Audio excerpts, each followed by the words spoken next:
empreendedor, eu estou aqui em mais um Let's Cast. Hoje com um convidado extremamente especial, querido, que trabalha comigo em um projeto maravilhoso.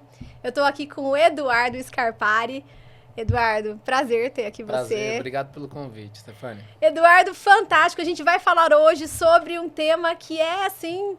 Poxa, eu não conseguia pensar em outra pessoa, que é sobre gestão centrada no cliente. Por quê? Porque o Eduardo, ele, além de ser formado em administração pelo INSPER, MBA em finanças pelo INSPER, gestão de produto e marketing e inovação pela FGV, ele trabalhou bastante com gestão de pessoas, tem inclusive uma formação em Oxford em gestão de pessoas, mas além disso tudo, dessa base de formação, ele passou por diversas empresas de grande porte antes de começar a empreender. E ele trabalhou com toda a parte de gestão centrada no cliente, todo o funil de venda de DASA, SAMI e entre outras empresas aí do setor de saúde, telefonia e, enfim, sua bagagem é maravilhosa. Eu queria que você compartilhasse um pouquinho com a gente os seus conhecimentos. Obrigado pelo convite, Stefania. Muito bom aqui poder contribuir, compartilhar um pouquinho da experiência.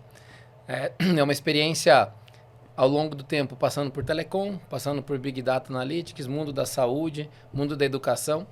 E tem muita coisa que eu quero aprender também, né? Então, tem muitas conquistas aqui, tem muitos desafios, muitas coisas que não deram certo, mas sempre olhando com o olhar do cliente. Então, acho que esse é o super importante, que é uma coisa que cada vez mais se torna importante no mercado, né? Não, realmente é um grande diferencial. E a minha primeira pergunta para você é a seguinte: como uma empresa pode realmente começar a bolar uma estratégia de customer centric, né? Uma estratégia focada em atender, encantar as necessidades, né, do cliente, em trazer valor para o cliente? Legal. Acho que o mundo da tecnologia tem nos desafiado muito, né? Então, a transformação digital, ela tem também destacado muito essa visão do como o cliente tem que ser ouvido. E a gente nunca conseguia saber porque ficava super qualitativo. E os dados nos ajudam também a tomar decisões muito pautadas em informação concreta. Então, quando a gente começa a olhar para isso, o primeiro passo é estruturar bem um banco de dados. Porque muitas vezes o nosso feeling fala por si, né? Mas a gente consegue confirmar e corroborar exatamente esses processos. Então, quando a gente pensa em estruturar um funil focado na visão do cliente, né, o customer centric, você pode pensar na venda, pode pensar no pós-venda, na entrega, ou até mesmo um passo antes. Qual a estratégia, né? Qual é o portfólio, qual é o produto que eu tenho, qual é o perfil ideal do meu cliente? E muito do que você precisa entender, às vezes, é uma coisa que a gente foi sendo educado durante as nossas formações, é que a gente tentava adivinhar e muitas vezes o que é o produto desenhado, a gente tenta forçar esse processo e convencer a pessoa de que ela precisa daquilo.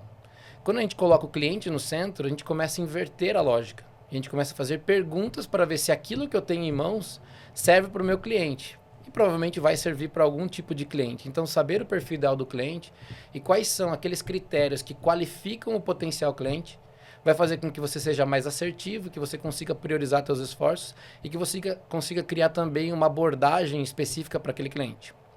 Mas o que é mais importante de tudo isso? Quando você começa a entender o cliente. E aí vem a famosa escutativa.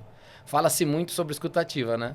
Me fala aí, como que funciona essa escutativa? No fim das contas, a gente escuta mesmo? Então, no relacionamento entre marido e mulher, no caso eu com minha esposa, tem escutativa? Não, né? Sempre tem aquele que quem quer vencer pela razão. Então, saber escutar é um passo muito importante nesse processo. Então, o comportamento do ser humano, ele tem que entender que tem que colocar o chapéu do cliente quando você está conversando com ele ou entregando um valor para ele. O verdadeiro não é o foco no cliente, mas o foco do cliente, né? Exatamente. Então, quando você começa a olhar para esse sentido, você fala assim, tá bom, o que eu tenho em mãos hoje? Vou pegar o exemplo de um plano de saúde quando eu trabalhava na SAMI. Quando você pega nesse sentido, fala assim, olha, um produto que tem medicina preventiva, que tem telemedicina, que você trabalha no olhar futuro do cliente e que precisa trabalhar numa produtividade, no bem-estar, na qualidade do perfil do profissional, a maioria das empresas que contratam um plano de saúde hoje, como que você convence um RH a contratar um produto inovador que está disruptando o mercado de saúde? você tem que, primeiro passo, entender quais são as motivações que fazem um RH ter um plano de saúde ou não, ou quais são outros processos que fazem com que ele conquiste isso. Então E você se ele tá no entender ele momento, como cliente. exato, e você entender se ele está no momento de ter aquilo como um valor agregado, se tem condição financeira, se a empresa está pensando nesse processo, se ela está comungada com tudo isso. Então, fazer perguntas e entender que o processo não é você como vendedor ou você como pós-venda tentando forçar um processo, mas sim entendendo se aquele cliente está no momento correto da compra. Isso vale para uma venda super complexa de B2B, isso vale para uma venda B2C também. Vale para uma venda offline, vale para uma venda online. Então você consegue fazer um quebra-cabeça desse processo. Quando você inverte isso, você deixa de forçar a venda. Eu brinco que quando você está tentando vender, você não vende. O dia que você fala, cara, não fiz venda, eu fiz uma orientação, eu guiei o cliente naquele processo porque identifiquei que ele tinha de fato uma necessidade, naturalmente você consegue fazer com que o cliente conclua o processo de compra. Então você tem que inverter essa lógica. Perfeito. E me fala aqui, vamos dar um passo atrás. A gente vê pouca informação sobre da onde surgiu efetivamente esse conceito de Customer Centricity. E eu queria saber de você, assim, para o Edu, o que é, no seu ponto de vista, uma gestão centrada no cliente? O que é Customer Centricity para você, como estratégia de negócio? Legal. Quando você pensa em ter uma empresa, você quer maximizar teu lucro, né? Receita, menos despesa, você tem tua margem de contribuição, tira as despesas operacionais, chega na linha ali do EBITDA, depois você tira as receitas financeiras, chega no lucro líquido. Ele passou por finanças antes de voltar ali para o comercial. Então, quando você começa a entender essa lógica, muitas vezes você quer tentar maximizar o teu lucro e você quer tentar entregar o melhor produto para ele. Quando você coloca a razão do produto na frente, muitas vezes você acaba estrangulando essa relação ao longo do tempo e vai ter um problema ali no pós-venda. Porque você não conseguiu entregar o valor prometido porque você não tinha uma estrutura muito bem pautada, um processo organizado. Você fala muito sobre processo e gestão de projetos. Então, acho que você ter um processo bem organizado nesse modelo e trabalhar com a forma de você trazer o cliente no centro, essa entrega final do produto ela é muito importante. Então, não existe uma venda sem uma boa entrega. Porque você precisa convencer o cliente que você está tendo uma entrega. E essa experiência posterior do cliente, ela precisa ser pautada naquele valor percebido. Não é só o valor desejado, mas o valor percebido também precisa estar conectado com isso. Ou seja, é a venda boa e a venda ruim. A venda ruim é aquela que você, na verdade, só vendeu, mas o cliente não teve essa percepção de valor. Às vezes ele vai ser mais uma dor de cabeça. E muitas vezes você não identificou o perfil correto do cliente porque você não fez as perguntas certas ou você tentou forçar um processo que não era o momento correto daquele cliente. Então, para você, a base de tudo é realmente a entrega de valor para ele, esse valor percebido. E aí, quando você pega no histórico, vou pegar minha experiência época de telefonia. Quando a gente entregava, e onde que está esse valor percebido do cliente? Telefonia sempre foi vista pelo mercado como, nossa, eu não quero falar no pós-venda, eu não quero ligar na central de atendimento porque eu tenho uma experiência péssima. Ruim. Só que, cara, quando você olha para dentro de casa, todo mundo estava tentando fazer o melhor. Só que não tinha muito processo organizado ou tecnologia acelerada disponível para isso. E muitas vezes o processo era focado no produto, o desenvolvimento era no produto ou no processo e não no olhar do cliente. Eu, como usuário, compraria aquele produto que eu estou dentro daquela empresa oferecendo? E aí a gente tinha muitas discussões. O banco de dados de uma empresa de telecom é fantástico. Isso é surreal. É sensacional. E você tem muita informação disponível. Você consegue olhar o histórico desse cliente e entender quais são as razões que ele compra e aquilo que deixa ele irritadíssimo. Coisa simples, que às vezes fala assim, nossa, como que pode pegar uma segunda via de conta? Ou uma experiência de poder trocar um plano de saúde, como que de plano de minutos, ou uma banda larga, como que levava mais de 45 minutos numa ligação? Hoje você pode fazer isso na palma da mão. Você pode fazer na palma no aplicativo. Quem nunca pegou uma ligação e ficou lá sofrendo, tentando resolver o problema, né? E do nosso lado, como cliente, a gente sempre achava que estava com razão. Às vezes não tinha nem empatia pelo próprio atendente, né? E você pode ter o melhor processo do mundo, você pode ter a melhor tecnologia, mas se você não tiver as pessoas olhando com o olhar de atendimento, seja num pós-venda, seja na venda, mas tentando encontrar a melhor solução para o cliente, você nunca vai conseguir entregar o cliente centrado no processo, na gestão de fato de cliente. A gente já viu situações onde tem empresas que chegaram a prometer um serviço, perceberam que não entregaram aquele valor e assumiram a responsabilidade de trazer um serviço diferente e pagar por aquele prejuízo, entre aspas, durante um ano. Porque era importante manter o cliente na carteira, assumir esse custo, porque era o que tinha sido prometido e não tinha sido entregue. Então tem algum Para ele é caso sempre um desse. diferencial, né? Exato. E quando você coloca o chapéu do cliente, você fala assim, deixa eu sentar na cadeira de um CFO, na cadeira de um gestor de RH ou dono da empresa. O que eu gostaria de ter de melhor? Vou pegar de novo o exemplo de plano de saúde, que é as minhas últimas experiências mais recentes. O que eu gostaria de entregar para eles? Um pacote de benefícios que seja atrativo, que dê tranquilidade para que as pessoas possam desenvolver e se sentir acolhidas e produzir pela empresa também. Nós sempre estamos olhando como fazer com que as pessoas sejam mais produtivas e que também se sintam acolhidas e de fato ouvidas. Então, se eu quero ouvir o meu cliente, eu também tenho que ouvir internamente as pessoas. E quando a gente começa a juntar tudo isso, fala assim, se eu quero ter o melhor plano de saúde, ou o melhor plano de telefonia, ou o melhor serviço de educação, que eu quero entregar uma mentoria para as pessoas, eu tenho que me colocar e fazer a pergunta, por que eu contrataria o serviço desta empresa, desta pessoa ou da minha empresa? Quais são os valores que eu gostaria que as pessoas percebessem na entrega? E se não tiver bom, tudo bem.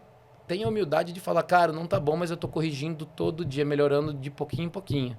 Do 0 para o 1, do 1 para o 2.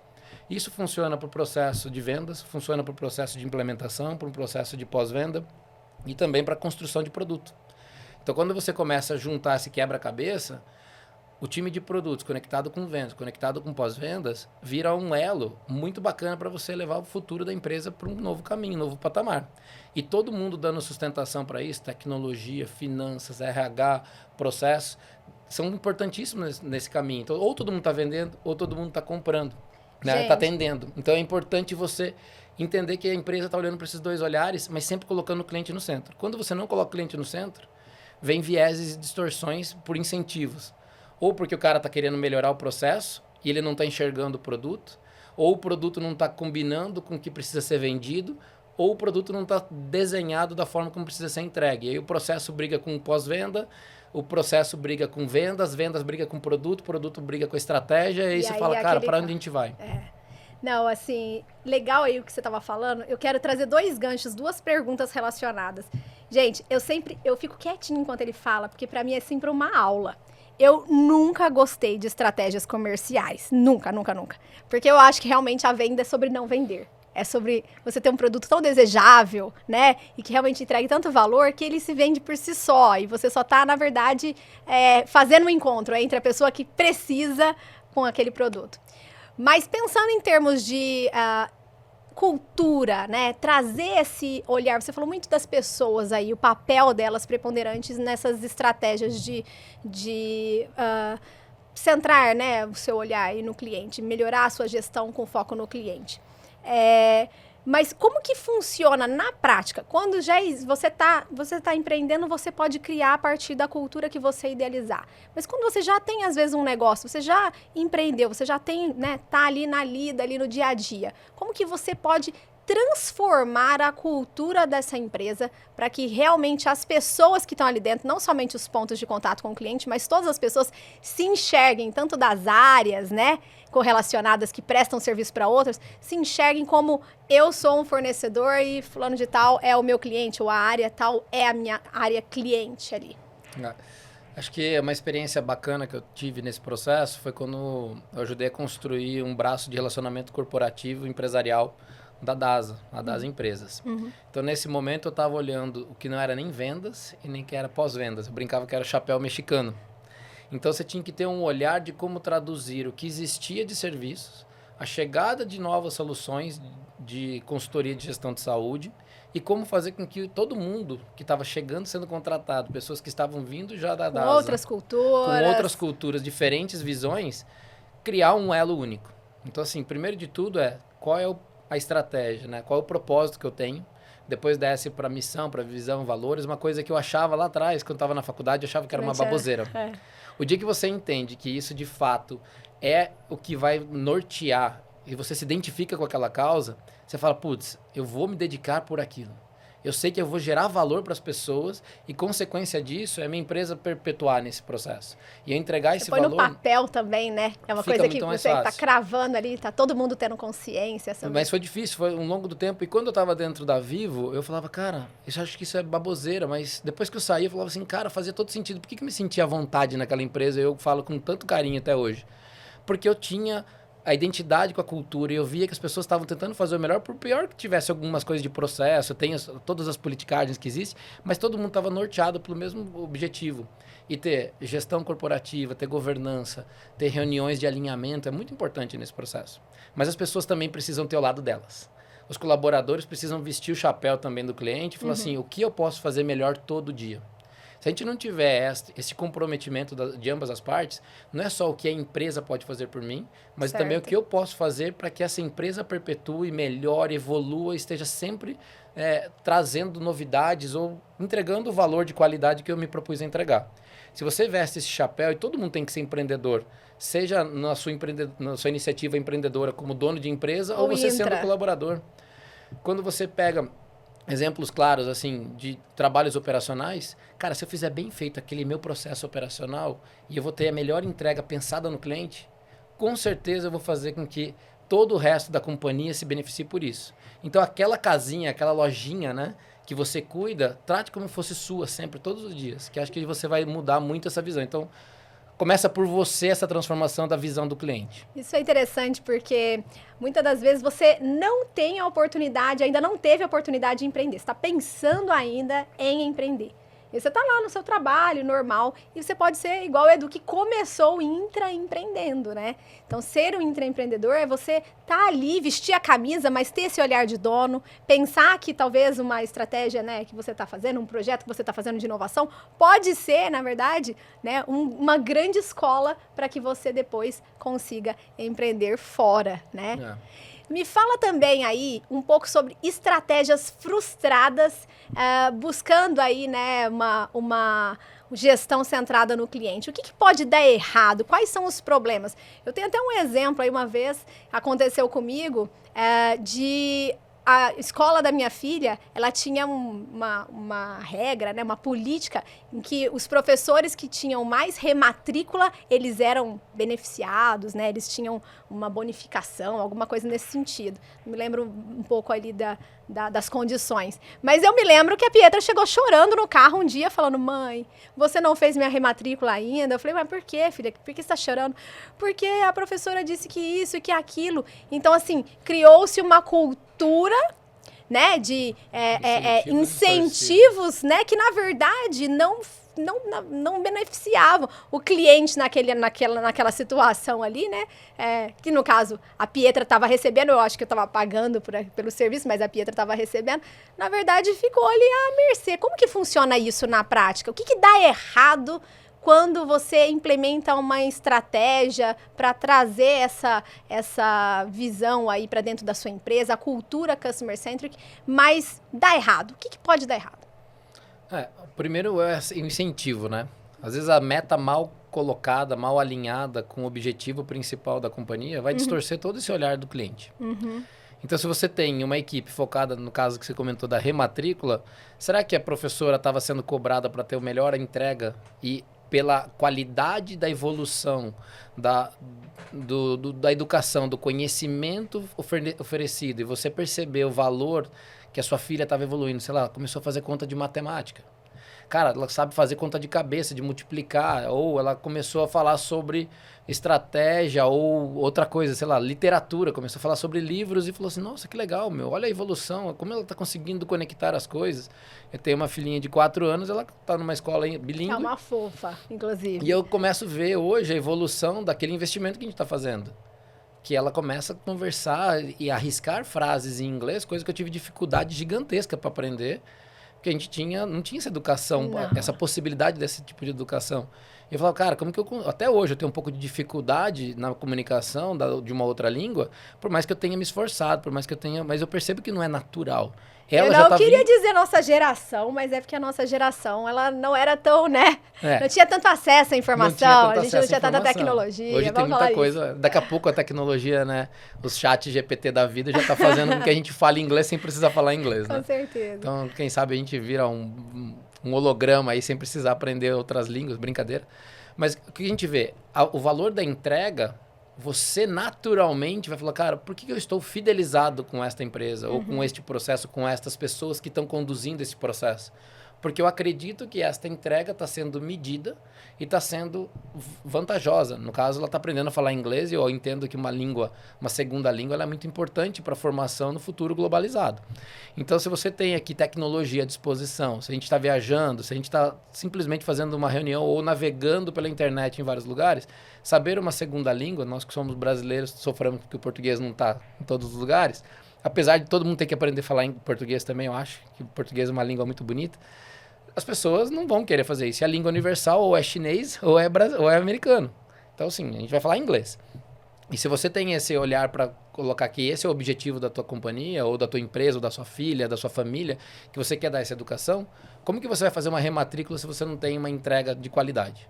O que você mais vê aí, que dá errado, né, nessas estratégias? São os incentivos distorcidos. Incentivos são? Outra coisa que eu vejo é muito produto. Vou pegar o exemplo quando estava na DASA. A gente demorou para aprender que o produto que nós tínhamos era um produto sensacional. E ele é sensacional. Só que ele era um produto muito complexo de ser vendido. O dia que a gente entendeu que não precisava de toda aquela complexidade, podia criar mini soluções e uma solução base e depois criar os add-ons, os famosos upsells, cara, você consegue entender que o produto fica mais simples, as pessoas conectam com ele e você consegue fazer isso. Mas enquanto a gente persistiu numa estratégia de portfólio que era completo, com um valor mais caro, no caso era mais caro para investimento, você começava a ter dificuldade de venda.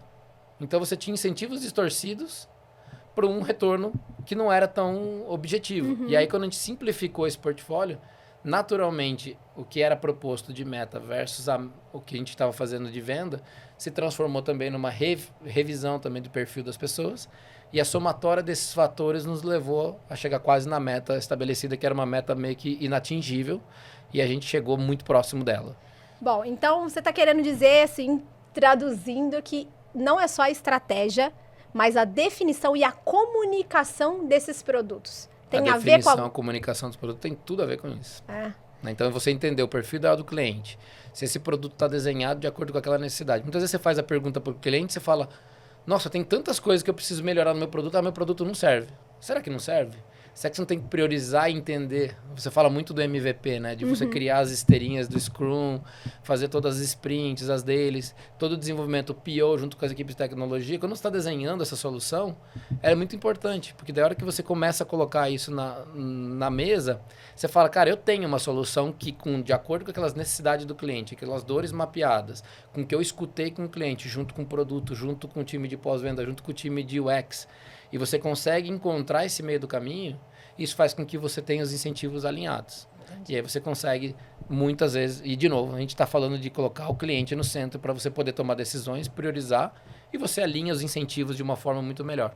Não vai ter o problema da rematrícula a qualquer custo que a professora quer fazer, porque ela tem que garantir que das 50 pessoas que estão na sala dela, 40 tem que estar com rematrícula. Com certeza.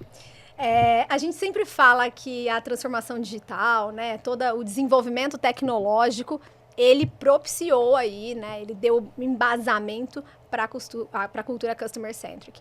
Mas na prática mesmo, como eu, como empreendedora, posso, né, me fazer aí de um recurso de tecnologia para poder aumentar as minhas vendas e as minhas boas vendas, né? A venda em que o meu cliente, poxa, tem aquela sensação uou, né? Que fica feliz, que fica satisfeito, que realmente comprou, sendo ele, né, B2B ou sendo B2C.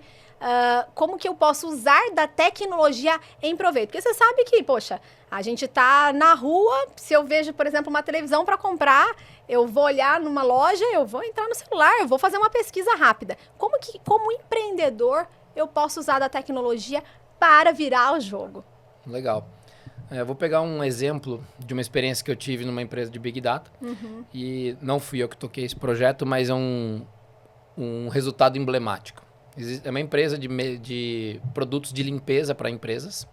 Então tem papel de banheiro, esfregão, álcool gel. Até na pandemia eles ganharam muita capilaridade nisso.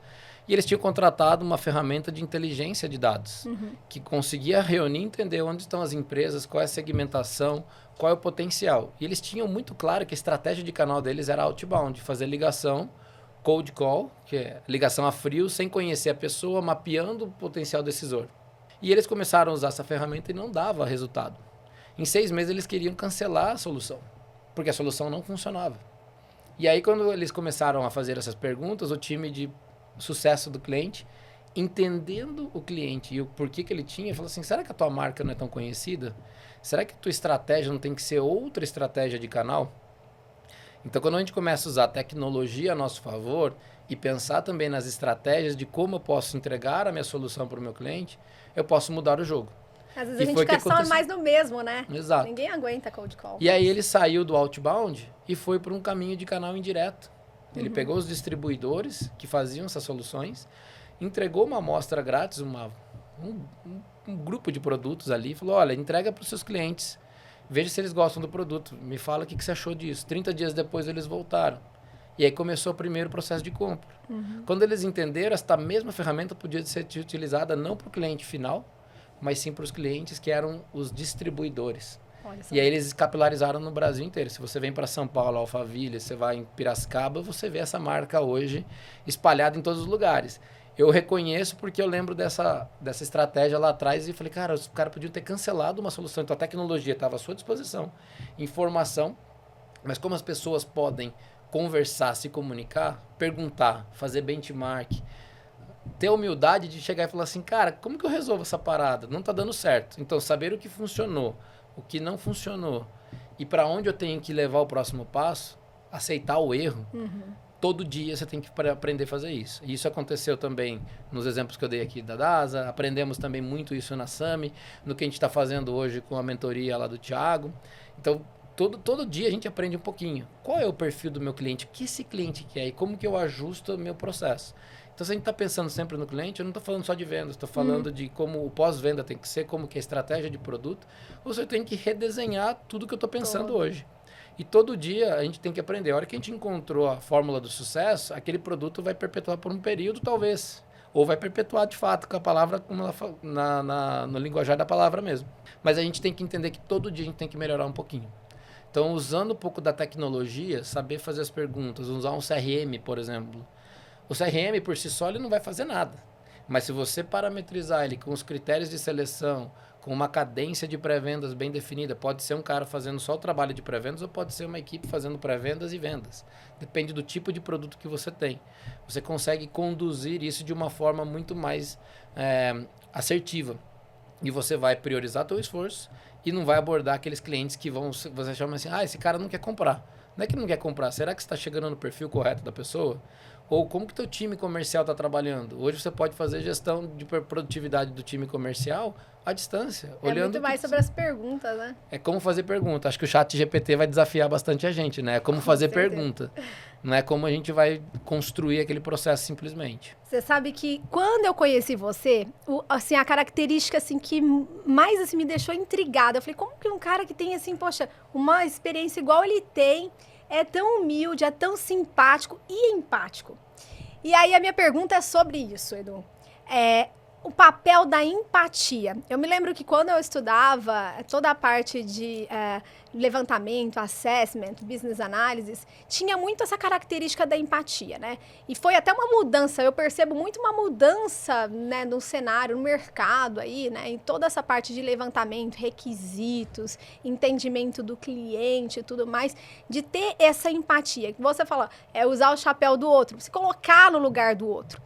Como é possível a gente desenvolver nossa equipe para que ela tenha essa empatia de entendimento, sabe? De se colocar. Poxa, igual você estava falando, Piracicaba e tal, me lembro que você veio do interior, também sou do interior. A gente tem vivências, né, contextos, às vezes, muito diferentes de pessoas que estão, por exemplo, agora eu moro aqui na capital, que estão inseridos, nasceram aqui, né, às vezes estão até dentro de uma bolha, no sentido até, poxa, startups, empresas que estão nascendo, pessoas que trabalharam a vida inteira mais ou menos com o mesmo perfil de pessoas, culturas, né? E que às vezes desenvolveram determinadas aptidões. Pensando em termos de pessoas, como é possível a gente ter essa empatia? Como é possível a gente desenvolver características também que estejam além ali daquele círculo reduzido ali que a gente tem de amizades, né? De profissionais que a gente convive ali, né? Basicamente ali naquele segmento. Uma pergunta super complexa essa, né? Mas eu vou falar um pouco do que eu acredito. Eu acho que a gente tem que ser genuíno. Tem que partir da gente em querer escutar o outro. É uma frase que eu uso bastante. Você quer ser feliz ou ter razão? Por mais que você conheça, que você acredite em alguma verdade, ter razão muitas vezes é gratificante porque te empodera, porque te deixa bacana. Mas será que a gente está sendo egoísta? Será que a gente está tendo olhar? Quantas vezes eu já fui egoísta, muitas vezes só pensando em, cara, quero fazer do meu jeito, da minha forma e só assim que funciona. A gente bate a cabeça. A gente bate cabeça. E aí um fator muito importante foi conhecer minha esposa. Porque ela tinha um olhar totalmente diferente do meu. Eu fui educado numa visão analítica, fui numa visão de resultado, esforço, trabalha pra caramba tal. E ela tem um outro olhar que também gera resultado. Jéssica, super empreendedora aí também, maravilhosa. E ela tem um olhar muito mais humanizado. E aí foi muito legal esse contraponto, porque eu falei, cara, será que eu sempre tô certo? Ou será que eu tô achando que eu vivo nessa bolha que eu acredito que é a única verdade? Então também eu aprendi muito, até um processo de transformação. Não sei se pode falar o nome, eu vou falar. A Olga Lofred, ela é uma pessoa que faz um trabalho de mudança, de gestão de conflitos de empresas que estão mudando o posicionamento. E ela foi uma pessoa que foi um divisor de águas para mim. Porque ela trouxe uma visão da transformação do futuro. Você tem o futuro previsível, você tem o futuro desejável. E como que você constrói isso? As suas crenças limitantes do passado, como que você consegue reconstruí-las e entender o outro lado, fazer de fato a escuta ativa, é você falar assim, cara, tá bom, me fala aí, deixa eu entender. Não é que eu não tinha razão 100% do tempo, não é que você tem razão também? Olha, se eu pegar teu pedaço mais o meu, será que a gente não consegue transformar isso e ir para um novo patamar? Então, acho que a fórmula, não sei se existe fórmula ou não, mas o primeiro passo é você mudar o teu comportamento. É você voltar para trás e falar assim, tá bom, das minhas crenças, o que eu vou continuar como valor, que é a minha ética, o que eu acredito, mas o que eu posso aprender com as outras pessoas. Quando você consegue mudar esse modelo mental, você começa a aplicar a escutativa. E você começa naturalmente a se tornar uma pessoa que vai escutar o outro. É difícil, é muito difícil, porque a hora que você está num embate, você está numa discussão mais calorosa, talvez a gente volte para um modo reativo. E aí esse modo reativo... Límbico ali acionado. Exato. E aí quando você está num processo de construção de uma empresa, não estou falando aqui que ninguém é perfeito, tá? Pelo amor de Deus. Você fala, cara, tá bom, como que eu uso esse modelo? Então, quando a gente teve sucesso, foi quando a gente começou a falar assim, cara, como que eu posso fazer isso? E no meio do caminho de uma negociação, de uma venda, de uma implantação, vai aparecer um monte de barreira. Se você ficar maluco, xingar todo mundo, se você falar assim, não quero mais saber disso, você desistiu. Então a resiliência é muito importante nesse processo. E de novo, faça aquela pergunta, você quer ser feliz ou ter razão? Porque talvez ser feliz lá na frente você vai ter razão. E talvez não foi pelo caminho que você achou que tinha que ser feito, mas esse futuro previsível e desejável, o previsível está aqui, o desejável está aqui. Talvez você não tenha que fazer do jeito que você acha que tem que ser. As pessoas vão construindo isso junto. Então, construir esse sentimento de time, de unidade e trazer as pessoas para ajudar a resolver o problema. Fala, cara, como que você resolveria isso? Não me traga problema, traga possíveis soluções e a gente vai encontrar a melhor solução. Saber fazer isso é uma arte. Não sei se eu aprendi ainda, mas é muito difícil fazer. E eu tento todo dia melhorar um pouquinho. Quando eu conseguir fazer tudo isso, eu volto para cá falar se deu certo ou não. Tá? E para finalizar, eu queria que você deixasse uma mensagem para a nossa audiência aí, as pessoas que querem empreender, quem já está aí empreendendo, né? Como eles podem realmente fazer uma gestão centrada no cliente, a partir aí da sua visão, da sua experiência compartilhada aqui com a gente. Legal. Obrigado, Stefania. Acho que foi muito bacana. Obrigado pelo convite. Poder compartilhar um pouco dessa história, do que eu já aprendi até aqui. E também agradecer você pela parceria que a gente tem trabalhando junto, porque você tem todos esses processos, gestão corporativa, transformação digital, sempre focado no cliente. Muito do que você fala nos seus episódios, você fala muito sobre isso. Então, assim, é muito bacana fazer isso. E o que eu deixaria de mensagem para os nossos empreendedores, futuros empreendedores, intraempreendedores, acho que você quer ser feliz ou ter razão. É buscar o futuro previsível, o futuro desejável. Então, nem sempre a gente vai ter razão. A gente vai ter que buscar sempre esse equilíbrio entre ter a razão e ser feliz e conhecer, conversar com as pessoas, entender como que a gente pode ir para o próximo passo. É colocar o chapéu do meu interlocutor, da pessoa que é meu par, das outras pessoas que estão trabalhando junto, até mesmo do cliente. Como é que eu posso melhorar e entregar esse valor para você? Nem sempre a resposta vai ser aquilo que a gente acha que é, mas é aquilo que nós estamos construindo junto. Então, o esforço de time é que vai levar sempre para a visão do cliente. E um dia você é fornecedor, no mesmo dia você é cliente. Então, você tem que sempre colocar esse chapéu de como entregar valor. Edu, muito obrigada. Obrigada a vocês aí por terem assistido e até a próxima. Obrigado.